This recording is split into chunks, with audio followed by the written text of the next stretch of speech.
donc, bienvenue donc à la romerie River Saint-Antoine. Et c'est une romerie qui a été créée en 1785 par les Français automatiquement. Et maintenant, c'est Grenadier. C'est une romerie qui est toujours en activité. Hein. C'est la seule plus vieille romerie en activité des Caraïbes. Et ici, en face de vous, donc, vous avez donc, la grosse roue à eau. À savoir que de midi à 1h, ils ferment la roue à eau, puisque c'est donc la pause du repas. C'est le repas, d'accord? Et ça marche tous les jours, enfin du lundi au vendredi.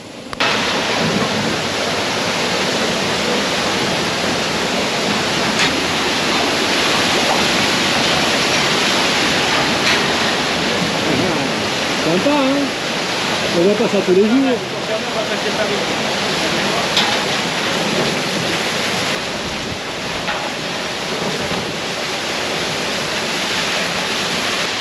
Là, on marche sur les rafles de canne.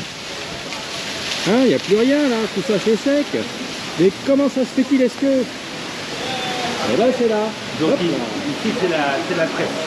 Donc on prend les cannes à sucre. Il y a à peu près 110 personnes qui travaillent dans cette entreprise ici. Les hommes sont dans les entreprises, enfin dans les champs pour couper la canne. Et ensuite ici vous avez soit des hommes, soit des femmes qui vont mettre donc la canne à sucre. Venez voir par là avec moi. Allez.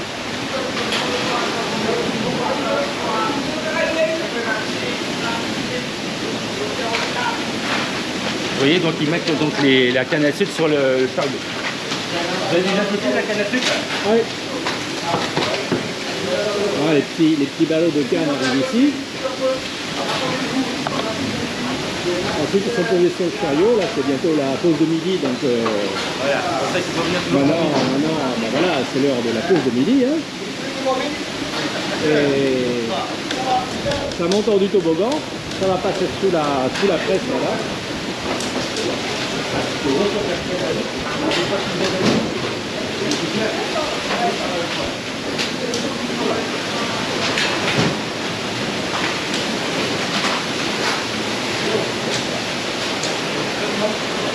La canne à sucre, donc il passe 2 fois dans la presse, il récupère la canne à sucre là, donc il la repasse une deuxième fois donc, dans la presse pour sortir le maximum de jus. Et ensuite le jus il arrive à cet endroit. Le jus coule ici. D'accord. Voilà, le jus, le gros engrenage, elle est d'origine.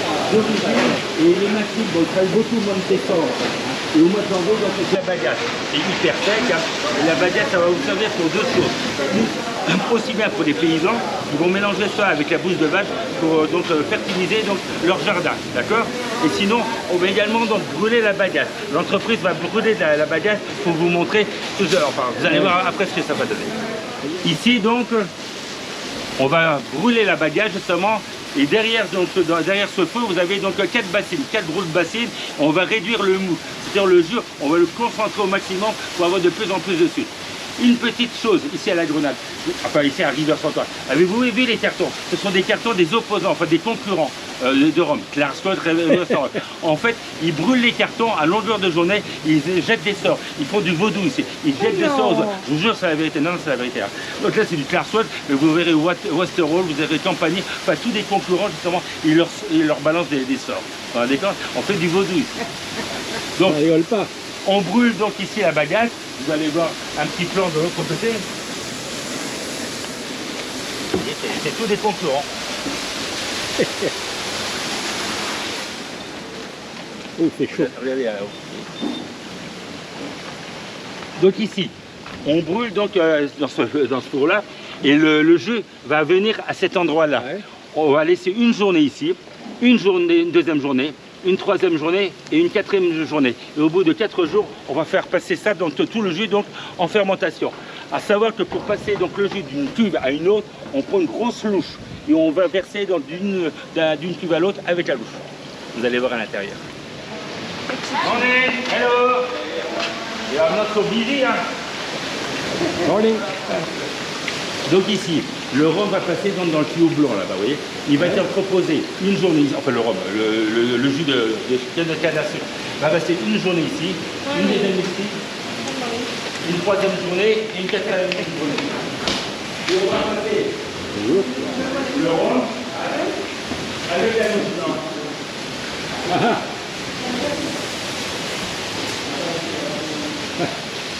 Sacré louche, hein. Voilà. Et donc le jus, on va le passer d'une coupe avec l'autre avec la louche. Eh bien, quel boulot. Donc ici, il y a la chauffe, il y a le four qui chauffe là. Hein. Donc là-bas, c'est tiède. Et plus vous allez monter, et bon, là, ils n'ont pas allumé encore le feu, ils vont l'allumer certainement dans la journée. Hein. Mais après, ça fume ici. Il y a les odeurs, il faut voir toute la fumée. On sent déjà les odeurs. Hop là. On va passer à l'étape qui commence à être intéressante parce que c'est la fermentation. Ici, vous avez le nombre de gallons, donc tirés par jour. D'accord. Il y a personne qui s'en est occupé, Voilà, j'imagine. tout à fait. Ah non, c'est le... Oui. C'est le nom du paysan, des fermiers, mais enfin, je ne sais pas son nom. Ensuite, donc, ça arrive donc au fond, donc au 4e bassin là-bas. Ensuite, ça va redescendre ici justement pour aller en cours donc, de fermentation. Et ça va en fermentation à côté.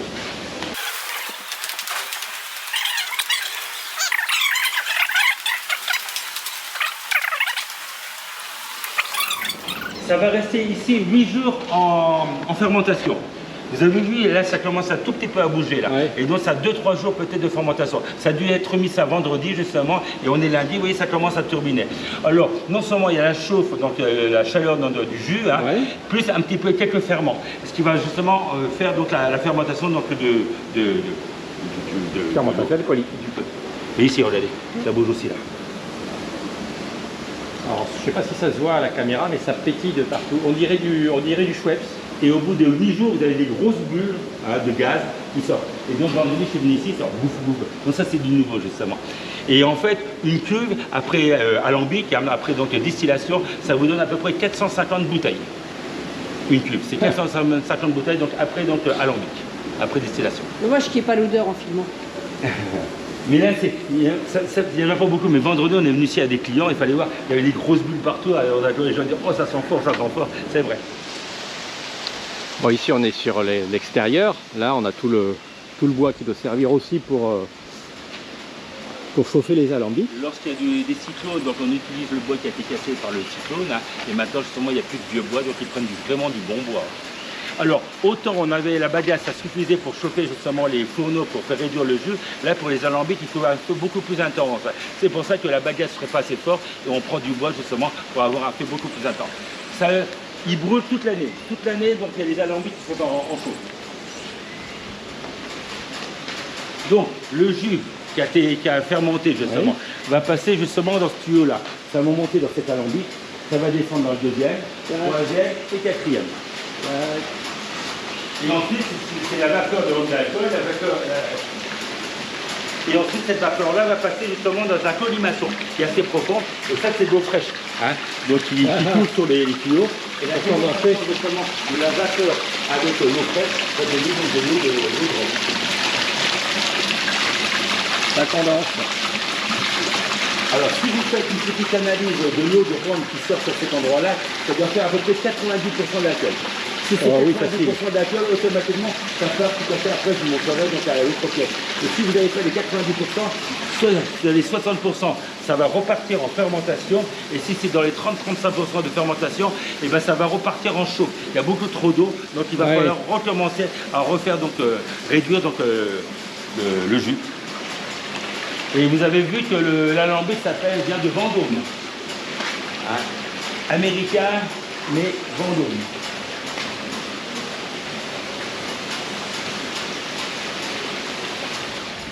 Bon, l'environnement est bien sympa, hein. On a des manguiers géants sur le haut de la propriété, de l'exploitation, de la romerie. Voilà, tout le bois. Donc les alambics. Les deux alambics ici. À longueur de journée, bien sûr, le soir et le week-end, ils ne sont pas ravitaillés. Hein. Ouais. Oui, ça flambe. Mais tout à fait. Ah, les feux là-bas. Bien rouges. Et les feux sont arrêtés que le week-end. Elle pourrait rentrer justement dans le four et y rentrerait. Hein. Ah ben oui, là, mais c'est... Vas-y, mets-y le téléphone, il peut prendre des photos, c'est construction américaine, ça craint rien. Hein.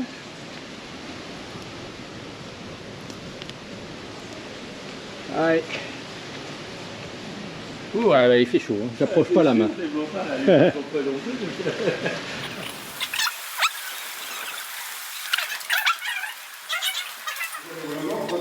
Donc ici, ils vont voir la densité du rhum.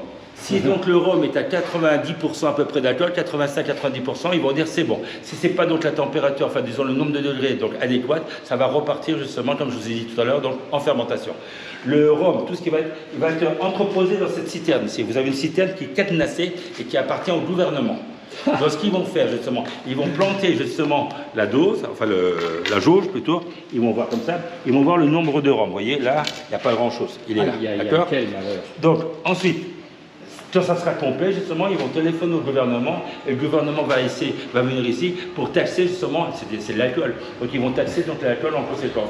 Donc, quand ils sont complets, ils vont ouvrir le cadenas ici et avec une pompe, ils vont tirer le rhum pour le mettre dans leur citerne à eux. Cette partie-là, ça appartient à la River Saint-Ouen, ça appartient au gouvernement, d'accord?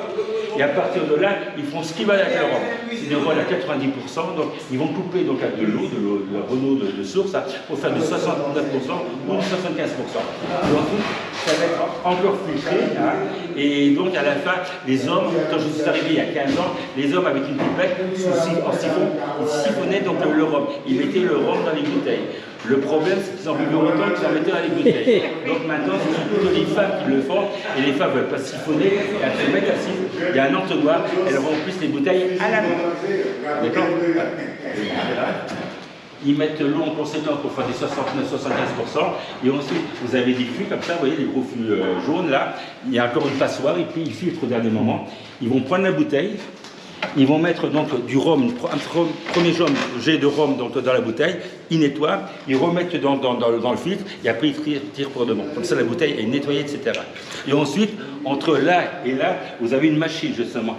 Et ils ont comme ça un petit contrôle entre donc, leur citerne de rhum et la bouteille effective. Et entre là et là, il y a souvent pas mal de rhum qui disparaît. Oui, 20 ou 30%. Ça volatile automatiquement. Alors, on ne sait pas vraiment ça. Mais et donc la machine, il y a un compteur. C'est l'évaporation naturelle. Oui, c'est l'évaporation naturelle. Ils mettent la machine et puis ça scelle donc le bouchon en même temps. Donc vous avez les étiquettes. On verra tout à l'heure, c'est seulement 75%. Et donc le 75% c'est donc avec les étiquettes rouges et le 69% ça avec les étiquettes bleues. Le 69% peut s'exporter, 75% reste à la Grenade, ne peut pas être transporté. Et en fait au moment de décembre, justement, donc, comme les gens boivent énormément, justement, fin décembre, il n'y a plus une seule bouteille de River Saint-Ouen sur l'île. Tout a été consommé. Et au mois de janvier, ils ferment donc l'entreprise, ils nettoient les machines. Il y a comme une petite machine pour presser le rhum de l'autre côté. Mais théoriquement, au mois de janvier, les hommes sont fatigués, les machines sont fatiguées. Donc au mois de janvier, on ne fait plus de rhum théoriquement. Mais comme les gens ont besoin de leur rhum au mois de janvier, ils ont une petite machine pour faire une petite réserve d'eau. Donc ici, vous avez donc le 75% et le 69%. D'accord? Uniquement du rhum blanc, bien sûr, parce que le rhum, il est à peine mis dans la bouteille qu'il est consommé. Hein. Bah oui, donc il n'a pas le temps de vieillir, celui-ci. Donc là, je vais vous faire goûter un petit peu de rhum. Donc on va commencer par le 69%, si vous voulez bien. Oui. Alors à savoir qu'ici à la Grenade, on boit un verre de rhum, c'est pas ces verres-là, c'est un peu plus gros, le vrai verre de rhum, on allume le feu quand on le boit, et là c'est de l'eau fraîche. Et automatiquement on éteint le feu donc avec l'eau froide, d'accord? Donc vous faites pareil. C'est Béatrice qui commence, parce que je veux voir ta tête. Et certains Grenadiers, justement, ils prennent le rhum, ils mettent l'eau directement dans le rhum, ils le boivent comme ça. Ah bah, ça et normalement c'est rhum et coupé avec de l'eau. Ouais, comme ça il est moins fort. Voilà.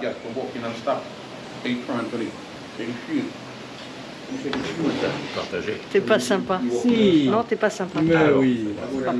Rien que l'odeur, déjà, ça m'enivre.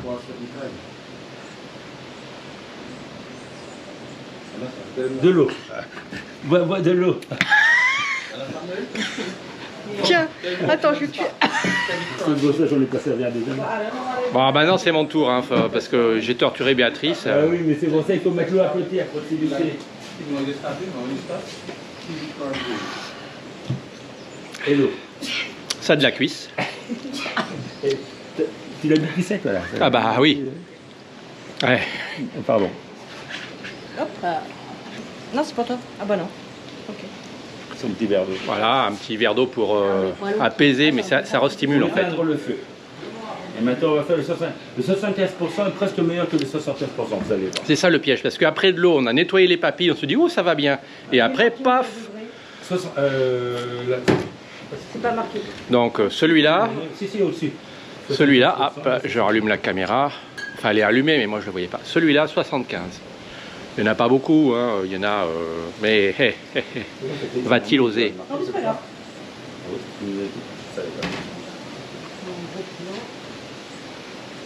Elles sont jolies, les bouteilles. Les étiquettes. Tu veux goûter aussi le 75? Ah non. Alors, comme il... Mais tu l'as vu entier? Bien sûr. Ouais. Mais il passe Comme bien, il, le co- co- 75. comme il fait bon, il doit faire 26-28 degrés dehors. Il est tiède. Avec de l'eau. Non, pas besoin.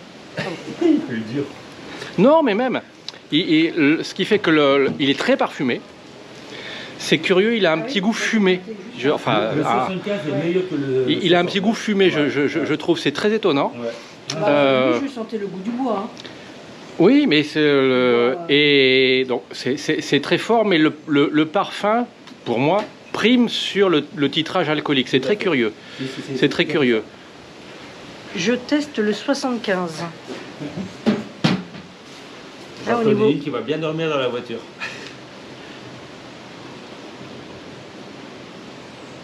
Et elle réagit moins. Ouais, il y a moins de Elle se réaction qu'avec concentre. le 75. En fait, il faut le laisser réchauffer dans le palais. Tu as les parfums et les parfums se développent bien. Ah, il est presque pas plus Hein? doux, mais il est plus Il est presque acceptable. plus doux, oui. Ouais, non, je sais. Il passe mieux. Ouais, je sais, tout le monde le dit. C'est pour ça que je commence pas sur 75, j'ai essayé sur 75. Félicitations. Ouais. Et un petit peu d'eau. Mais c'était une goutte. Hein. C'était juste pour tremper les lèvres. Bah oui, mais c'est bien.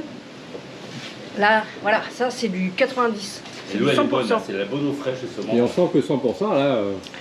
Là, c'est parfait.